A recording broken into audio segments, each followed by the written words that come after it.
So types of partners. If you come for the types of partners, one is active partners, sleeping partners, nominal partners, secret partners, minor partners. Partnership ಅಂದ್ರೆ 2 to 20 members ಸೇರ್ಕೊಂತಾರೆ. 2 to 20 ಯಾವ್ದ್ರಾಗೆ non banking. Banking ಬಂದ್ರೆ it is from 2 to 10. So active partners ಅಂದ್ರೆ so they involve in managerial activities. They invest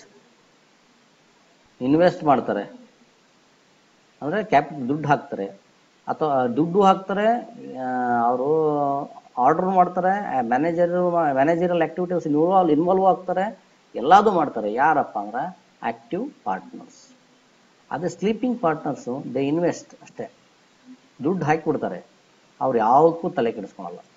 ಕಂಪ್ನಿನಲ್ಲಿ ಏನಾಗ್ತಾ ಇದೆ, ಯಾರು recruitment ಮಾಡ್ಕೊತಿದ್ದಾರೆ, ಏನು ಮಾಡ್ತಾರೆ, no, they invest and profit ಬಂತಾ ಅಷ್ಟೇ ನೋಡ್ತಾರೆ. ಅವ್ರು ಕೇಳೋದೇ ಎಷ್ಟು. They are not concerned about running of the business ಹೆಂಗ್ ರನ್ ಆಗ್ತಾ ಇದೆ, ಹೆಂಗ್ ಮಾಡಬೇಕು, no, they are not concerned. These are called as what?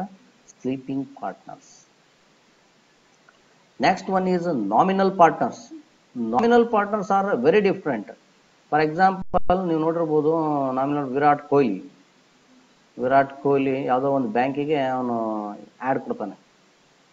So is a partnership. ಅವನು ಇನ್ವೆಸ್ಟ್ ಮಾಡಲ್ಲ, he is not going to invest anything, but is going to take the profit. Is not going to involve in managerial activities.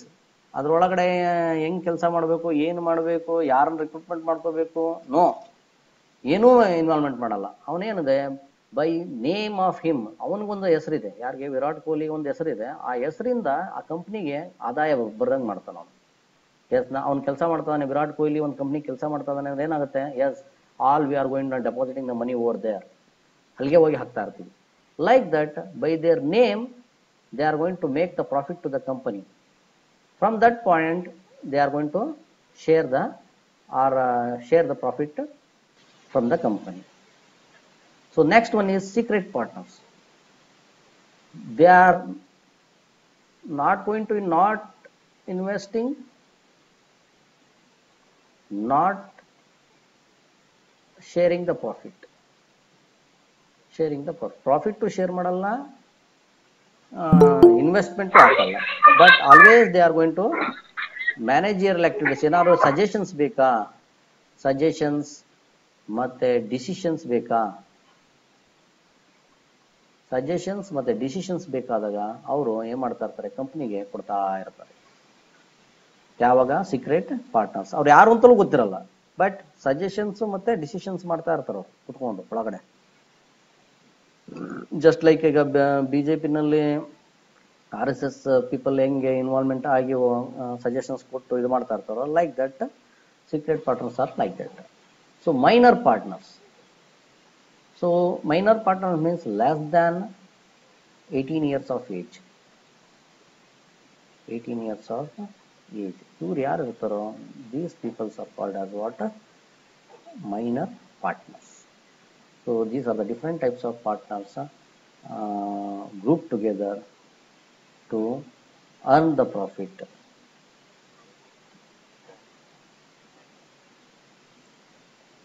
Next one is classification on the basis of duration.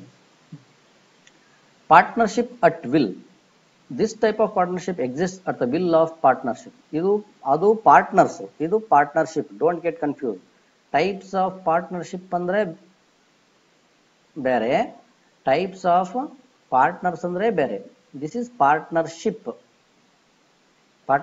ಯಾವ್ಯಾವ ಅಂದ್ರೆ classification on the basis of duration ಅಂದ್ರೆ time, ಎಷ್ಟು timing ಮಾಡ್ಕೊಂಡಿರ್ತೀವಿ. Partnership at will. This type of partnership exist at the will of a partnership. ಅಂದ್ರೆ ಒಂದು specific time, ನಂಗೆ ಎಷ್ಟು ದಿನಕ್ಕೆ ಬೇಕು, ಒಂದು ವರ್ಷಕ್ಕೆ ಇರೋಣಪ್ಪ ಮಾಡ್ಕೊಂಡು ಆಮೇಲೆ ನೋಡೋಣ ಅಂತ ಹೇಳ್ತೀವಲ್ಲ, that is called as what? Partnership at will. Particular partnership ಅಂದ್ರೆ ಒಂದು ಪ್ರಾಜೆಕ್ಟ್ ಸ್ಟಾರ್ಟ್ ಆಗುತ್ತೆ, ಆ ಪ್ರಾಜೆಕ್ಟ್ ಒಂದು 2 ವರ್ಷಕ್ಕೆ ಮುಗಿಯುತ್ತೆ. Until that we are partners. That type of partnership is called as what? Particular partnership. Classification on the basis of liability ಅಂದ್ರೆ ಖರ್ಚು. General partnership, another one is a limited partnership. This liability of partners is limited and joint. Registration of firm is optional. So liability of partners is limited and joint. ಇಬ್ರು partner 5 ಜನ partner ಆದರೆ 5 ಜನಕ್ಕೂ ಸಮಾಂತರವಾಗಿ share ಆಗುತ್ತೆ. That type of partnership is called as what? General partnership. So in a limited partnership, the liability of at least one partner is unlimited, whereas other partners have limited. ಈ limited partnership ಅಲ್ಲಿ ಒಬ್ಬನಿಗೆ unlimited ಮಾಡಿರ್ತಾರೆ, ಅವನಿಗೆ profit ಜಾಸ್ತಿ ಹೋಗ್ತಾ ಇರ್ಬೋದು, ಆ ಥರ ಮಾಡ್ಕೊಂಡಿರ್ತಾರೆ. ಇನ್ನು ಮಿಕ್ಕಿದವ್ರಿಗೆ there will be limited liability. ನೋಡಪ್ಪ, ನಂದು ಏನಾದ್ರು ಲಾಸ್ ಆಯ್ತು ಅಂತ ಇಟ್ಕೊಂಡ್ರೆ I am going to share this much amount only, not more than this. That type of partnership is called as what? A limited partnership. So for this kind, registration of firm is compulsory, but idಕ್ಕೆ registration of firm is optional. Okay. So next, what are the advantages and disadvantages of this one? It can be formed without much legal formalities. ಇದೂ ಅಷ್ಟೇ, legal formalities ಅಷ್ಟೊಂದೇನು ಬೇಕಾಗಿಲ್ಲ. So without heavy expenditure on organisation and stamp duty ಏನು ಜಾಸ್ತಿ ಖರ್ಚಾಗಲ್ಲ. So ಈಸಿಯಾಗಿ ಇದನ್ನು frame ಮಾಡ್ಬೋದು. ಏನಾದ್ರು ಲಾಸ್ ಆಯ್ತಂದ್ರೆ to share the loss more than one person will be there. So there are 2 to 20 members of partners are there. The investment capital required can be collected more than the sole trade organisations. Individual ಪಾರ್ಟ್ನರ್ಶಿಪ್ಗಿಂತ ಜಾಸ್ತಿ ಇದರಲ್ಲಿ ಏನು ಮಾಡ್ಬೋದು? Collect ಮಾಡ್ಕೋಬಹುದು. The firm possess much better talents, judgement and skills. Number of persons are more, 2 to 20 ಇರೋದ್ರಿಂದ. So one person having marketing skills, another person having design skills, another person having planning skills, another person having marketing, design, planning, technical skill. So different persons are having different skills over here. Partnership firms can borrow money quite easily from the banks. So partnership ಫಾರ್ಮ್ಗಳು bank ಇಂದ ಈಸಿಯಾಗಿ loan ಕೊಡ್ತವೆ ಅವ್ರಿಗೆ. ಒಬ್ಬನಿಗೆ individual ಕೊಡೋಕ್ಕಿಂತ ಅವ್ರಿಗೆ fast ಆಗಿ loan ಆಗುತ್ತೆ. So partnership ಇದ್ರೆ ಟ್ಯಾಕ್ಸ್ ಅಡ್ವಾಂಟೇಜಸ್ ನಾವು ತಗೋಬಹುದು. Tax advantages are more with it. So disadvantages are also there. All the partners are jointly and severally liable for the acts of the partner who is placed in charge of the management. So let us take, there are 5 partners. 5 partners. One partner is managing. So always managing is sitting in the top of the company. Next, planning one ಹಾಕೊಂಡಿರ್ತಾರೆ ಪಾರ್ಟ್ನರ್ಲಿ. Next is manufacturing.